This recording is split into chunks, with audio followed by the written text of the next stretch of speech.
Please put your hands together for the brilliant Jenny Mitton.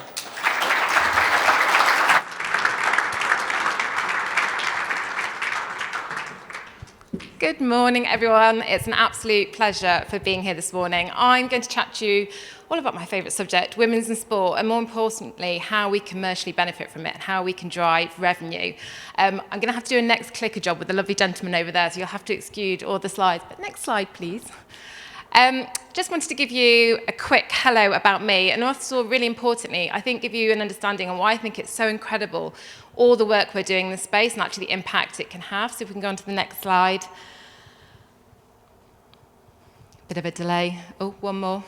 So I'm obviously now at Saatchi Sport and Entertainment, where I'm a managing partner and women's sport lead. But my journey into sport started when I was around 5 years old, and I began supporting this wonderful football team, Nottingham Forest. Oh, sorry, is there Luton fans in the house? I absolutely adored Forest. They were all over my bedroom wall. I was obsessed with them. We went every Saturday with my family. They were my world.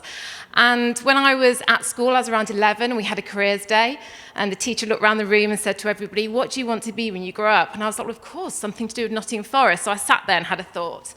Okay, what can I do at Forest? What is the role that I can see myself doing? If we go on to the next slide. And my inspiration was my favourite player, Stuart Pearce, Psycho, who's actually played on this wonderful pitch here at Wembley a number of times. And I was like, I love Psycho, but I can't be Psycho because I'm a girl. And I'm trying to think of everyone around Psycho, and they're all men. Hang on, there's one person I thought of. So the teacher came around to the room, Jenny Mitton. I'd like to be Stuart Pearce's wife when I grow up. So if we go on to the next slide, this was 11-year-old Jenny's ambition. Cheryl's giving a lot of side-eye here, which I think is how we feel about this situation. But what's really funny, at the time, obviously, WAGs weren't a thing, but I could not see any women in sport, whether that was on the field, in the back rooms, on TV. So that was my aspiration. So everything you guys are doing in the room today is changing little 11-year-old Jenny from becoming Cheryl Cole. If we go on to the next slide. So now, obviously, my career's changed quite a bit. I was really lucky enough to work on the PR and comms for the Women's Euros. And if you go on to the next slide, other clients include O2, who were the first brand in sport to make a parity commitment across the men's and women's team. Every single pound they spend on the men, they spend on the women, which I think all sponsors should be doing. And then finally, on the next slide, I work with Barclays on the Women's Super League, the brand who has made the biggest investment into women's sport in the UK, and obviously have been integral to the Women's Super League and how it's grown over the last few years. So if we click on, so what we're going to talk about today, I guess, from all my experience, from frustrated 11-year-old Jenny wanting to be a WAG, to all the brands we've worked with today, and a lot of my job is going to CMOs and MDs and talking to them about the business opportunity, because these brands are in the space. Yes, they want to do the right thing, but they need to make money. So I'm hopefully going to impart a little bit of information that will help us to get there and help the commercial opportunity in women's sports. If we go on to the next slide, I think before we go into the now, it's worth just having a little look back about how far we've come, because I think a big frustration in women's sport is everyone going, yeah, but we're not where the men are. Yeah, we've still got this to do. We've got to remember it's only very recently that women's sport really started to show accelerated growth, and we should be really proud of where we've come from. I think everyone talks about the Women's Euros, but this moment for me was the turning point for brands.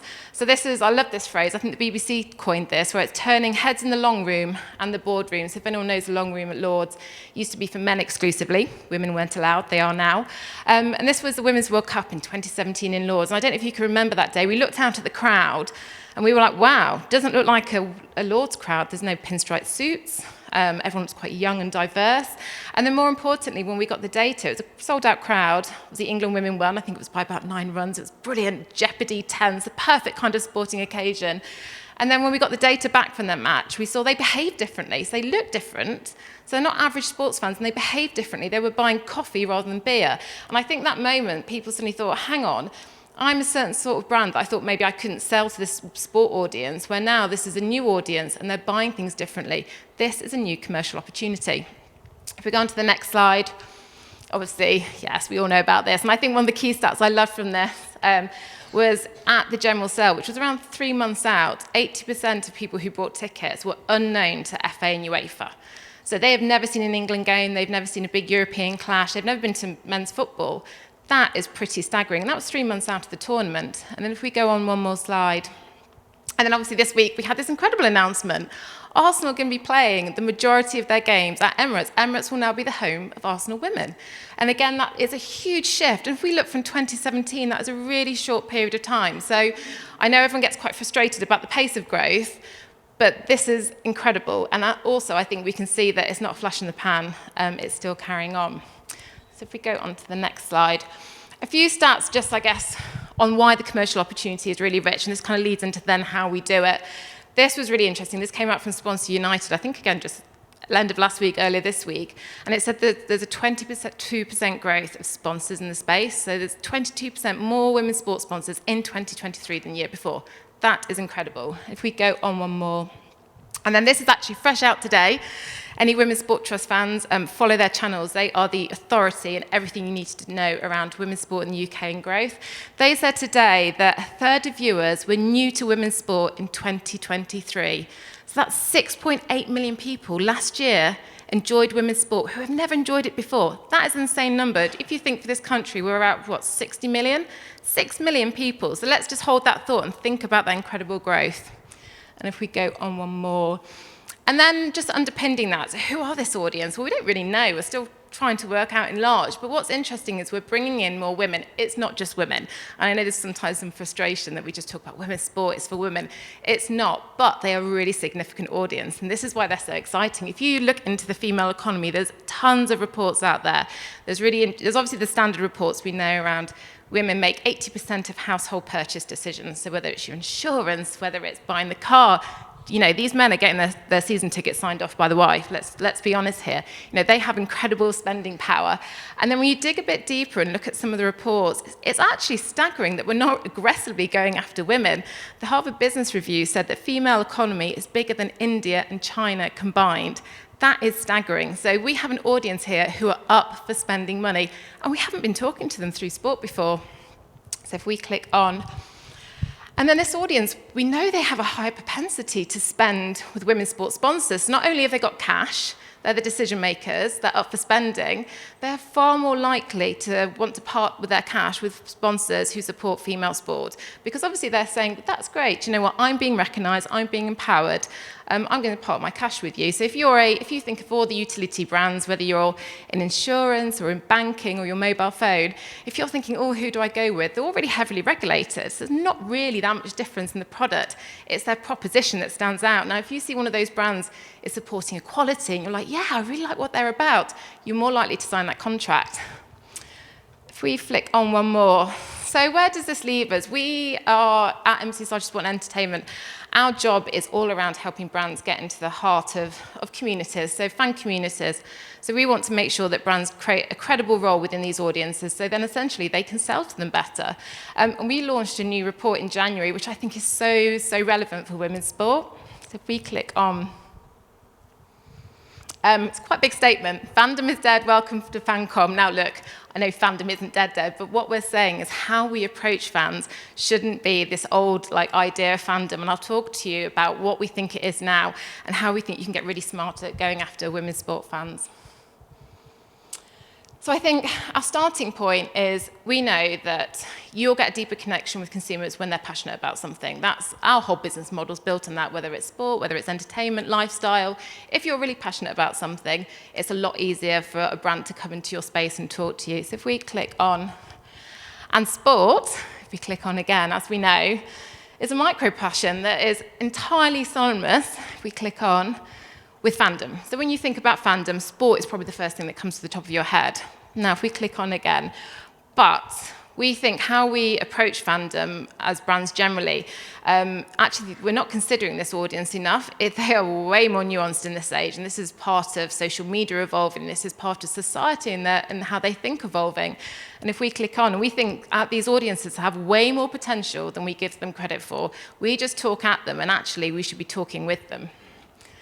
So the shift for us, so we're saying rather than just following a mass homogenous group with a single idea, that's not how we behave anymore. You know, we talk about coalescing communities. So how can brands really get at the heart of these communities, have a genuine role and grow with them? that is a fancom opportunity, and that is where you'll make money. And this is why women's sport is so exciting, because these communities, this fancom, they're not fully formed yet. They are developing, so your brand can get in the centre of them and have an authentic role. So a few more insights why we think it's super relevant for women's sport. We talk about fans and how they see themselves as peers, They might idolise the footballers, they might idolise pop stars, but ultimately they've got their own hustle going on. They're really busy people, they've got great careers. They are someone too. And whilst I idolise these people, we know they're not their servants. They have a role in their space as well. And they're really keen about shaping that space. I think this is probably where social media has had a big part to play in as well, and where you get some generations like Gen Z who are really about making change. They want to have a role in creating this fan culture. They don't want to be sit there by the sidelines being told what to do. They're very active in the space, and we should be jumping on this. So if we click on, so some of the stats that kind of led us to this thinking, firstly is the fact that people use passions as a platform to engage with people in real life. So if you think about what you do, and I think about when I go back home to Nottingham, the first thing I do is go and see my football boys, and we have a routine, it's our identity, and the fact I call them the football boys, everyone's like, oh yeah, Jenny's football boys, and you just have, it's part of your life and a core part of your identity. And actually, people have more passions than ever before because it's so much easier to engage and connect with celebrities or organisations that, provide these passions. So on average, people have 4 core passions. So that could be a sports team, maybe a band, it could be some sort of lifestyle or a piece of culture. And then 25% have 7 passions. That's a huge amount of things to get into.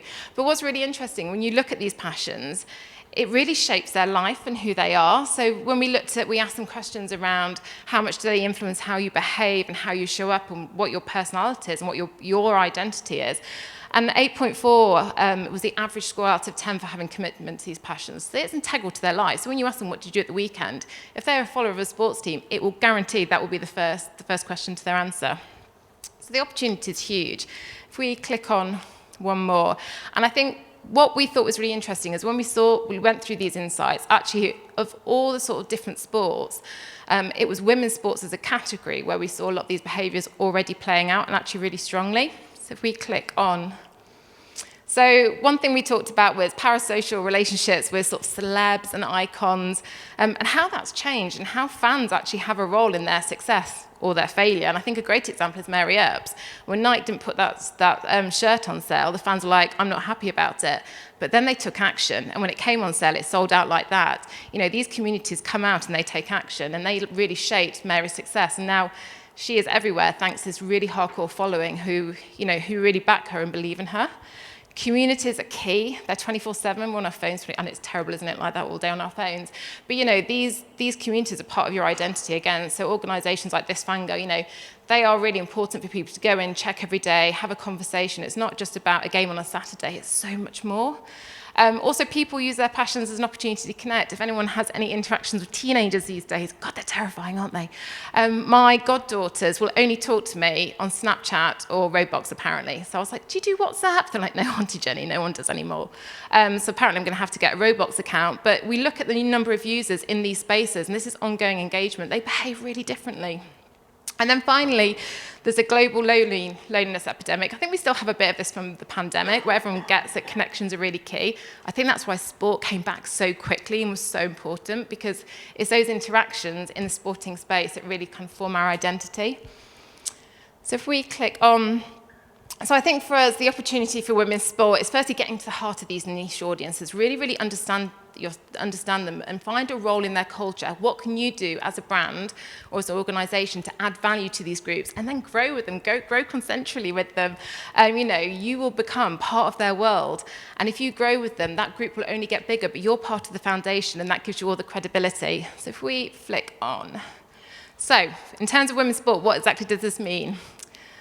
So if we flick on again, I've got 3 areas I'm going to look at. So we go on to the first one, the faces. We just flick on. So firstly, understanding your audience are, look at what they say, but also how they behave. There's so much more fan data out there, and I know there's some clubs like Arsenal who are brilliant at it, but lots of people say things, and actually their behaviour is really different, so that's really important to track. And then see how they organise and collaborate. Women's sport's really different from men's sport. It's less tribal, there's less set routines. It's likely on match day, or when they're consuming sport in other places, they behave differently. We need to understand that. If we click on again. In terms of the spaces you provide for these groups, there was a really lovely quote around, it's really important to build spaces in mind of these audiences.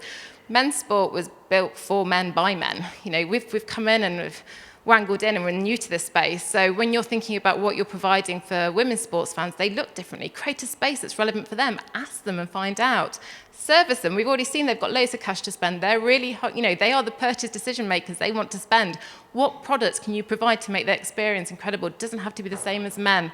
And then think about engagement. As we've seen, they engage really differently. They hang out in different spaces, they're on 24/7.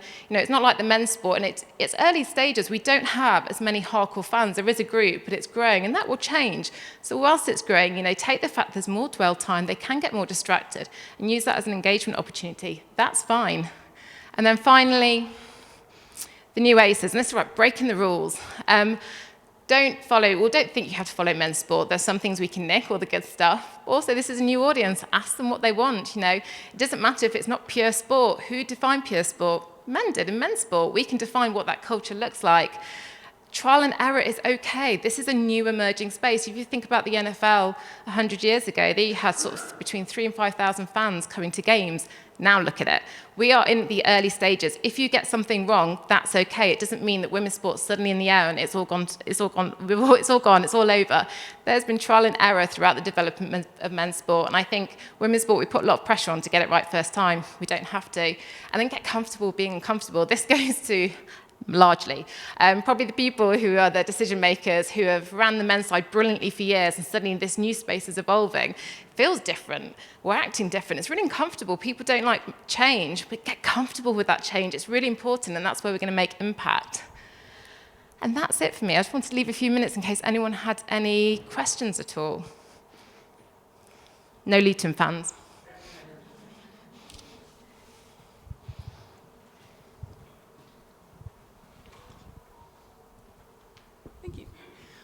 Hello.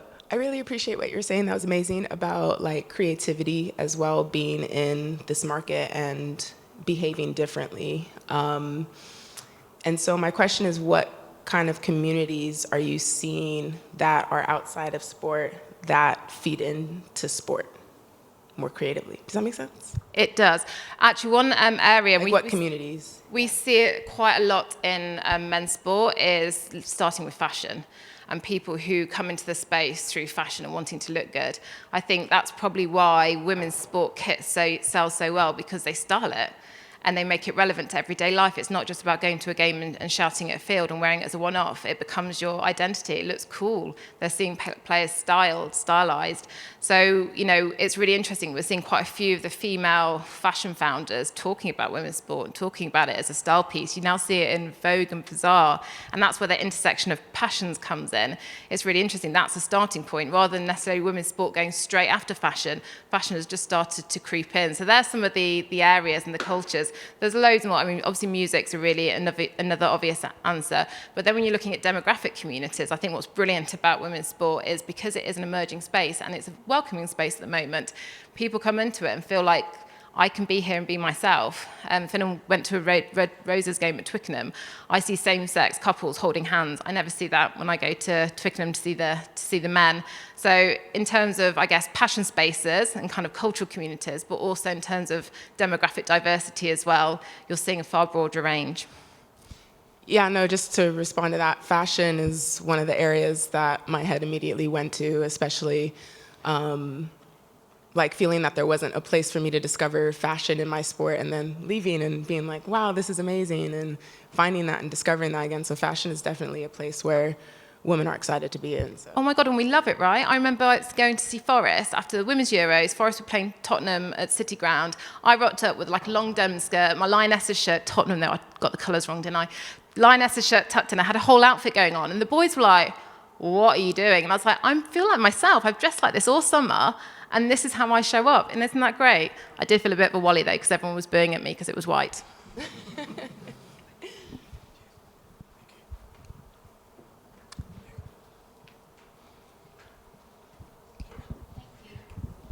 Hi, I'm Suze from Fulham Football Club. I was just wondering what's been like your favourite campaign that you've worked on in women's sport, and what have the data shown behind it? Oh, it had to be Women's Euros. So we were tasked to drive PR and comms, sell tickets, basically, get bums on seats. And I think the favourite campaign for us is, it was a really hard task. It was general sale, 3 months out, how do we get the attention of new audiences? And I think it was to the point of where, the cultures, where do we go? We were like, okay, where do young people hang out? Okay, they're into fashion, they're into shopping, lifestyle. They like things they can take photos of on social. So it took us straight to Carnaby Street. So we decided to take it over, and we created a giant table football installation. So you literally had the players hanging overhead. But they weren't men. They were the players who were featured in the tournament. And I think my favourite moment was seeing a 15-year-old walk along with the mates and look up and hit a mate and go, they're women. And I think that for me just showed you that if you show up in their spaces, these girls probably, football wasn't on their radar. They were there to buy some nice clothes or some jewellery or get some new sneakers. But suddenly, we were showing up in their spaces and empowering and celebrating them in a really different way. So I think that was my favourite campaign. And the results, like I said, that 80% stat.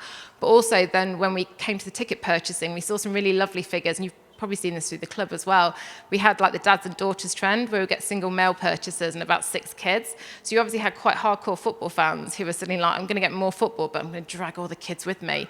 And that's great, because then you've got all these young people who women's football is completely normalised for, yet you've still got people who love football who can engage in it in a different way with different people.